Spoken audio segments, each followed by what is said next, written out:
Hi everyone, Anthony here to tell you about the new event calendar block that we have in Brew. It's quite an exciting block and great for any organisation that needs to demonstrate their calendars to customers and show different upcoming events that they've got going on. So just like any other content block, you can add it to a page. So here's a page I've created previously. I'm just going to click on page elements and get my content block list. You'll see it there, event calendar section. So click on that and let's give it a name, event calendar. Okay, so after I've created that, you can see you've got the general settings for the calendar block. You can hide the title. You can put in your Google API and Google Calendar ID. This is if you want to pull information from or pull events from an existing calendar, Google Calendar that you might have set up. So if you've got a work Google Calendar and you just want to pull those events straight into your Brew site, fantastic for that. You can set up default event colors and font colors and background colors. So let's do that. Let's use white as the font color and maybe aquary tealy color. Let's go. That'll do. Nice. Other cool features, you can show weekends, you can reduce the brightness of past events. So, after the date, those events will be faded out. You can choose the start date for the week. So the default is Monday. I'm happy with that. So let's save those options out. Okay, then once that's saved, you can start creating events. So click on this drop down, create a calendar event. And we will call this, let's say, for example, work Christmas party.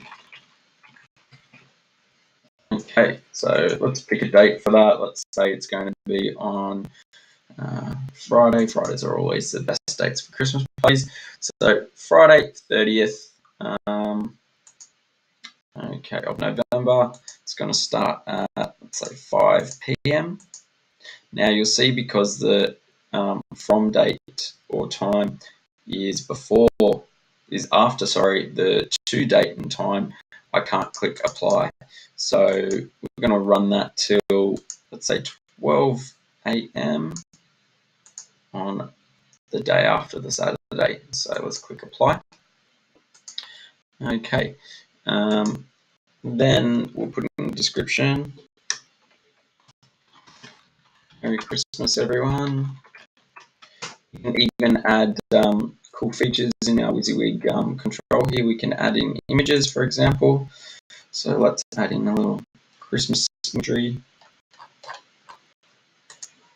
Forget who that'll do. Okay, you can change the font color and background color for individual events.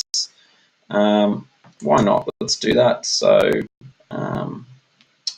it's Christmas, so we'll go red font and a green background. It's probably going to burn our eyes, but that'll do. You can also put in things like links to PDFs or anything like that, but for now I think that's enough for our first event. So that's saved, and let's go to the front end. I'm going to refresh this page, and in a moment our calendar will show up and it will have our first event in there as well. So here is our calendar. Scroll down, there we go, work Christmas party in terrible font color. But as you can see, when I hover over it, it gives me the description and which includes the image. When I click on that, it gives me an overlay, which can show you more information, which is great. Okay, so that's our first event. Now, there's way more that you can do with this content box. So let's try adding more events and exploring some of those features. So one thing that you'll notice here in the event calendar folder list, you'll see it automatically created a folder 2018-11, so in November.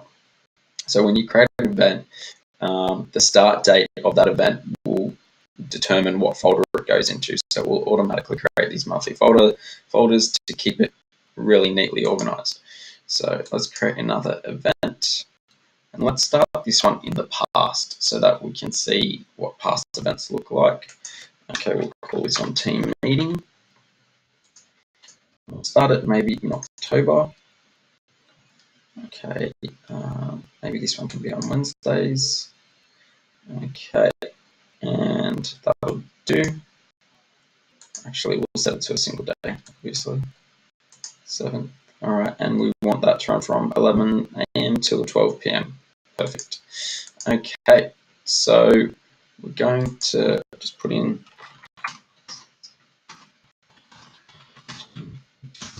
reminder. All right, now we're going to leave it the default colors this time, but we're going to set up some custom recurrence. So I want this to recur. You can choose by recur daily, weekly, monthly, or by the year. Let's set it to weekly.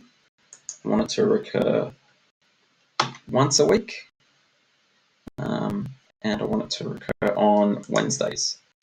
Okay, now you can also choose when it ends, either via date or via the number of occurrences. So let's say 4 occurrences, or maybe 5. Or you can set it to recur on the same day of the month. So if you wanted to set it to the 5th of the month, you can make it recur every time on the 5th of that month.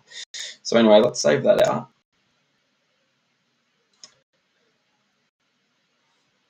There's other things that you can do as well, adding internal and external links as well, for example. But no need to demonstrate that now. Let's refresh the front end.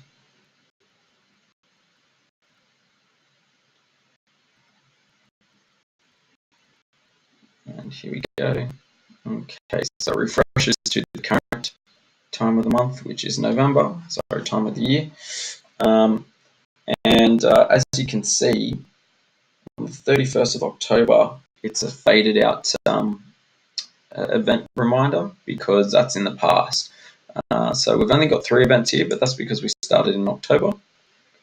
If we go back, you'll see it started on the 17th.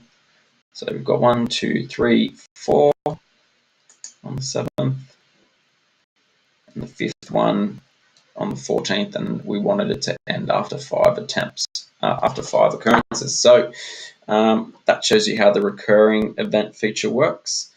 And yeah, there's some other cool features. For example, on the front end, you can choose to display via week.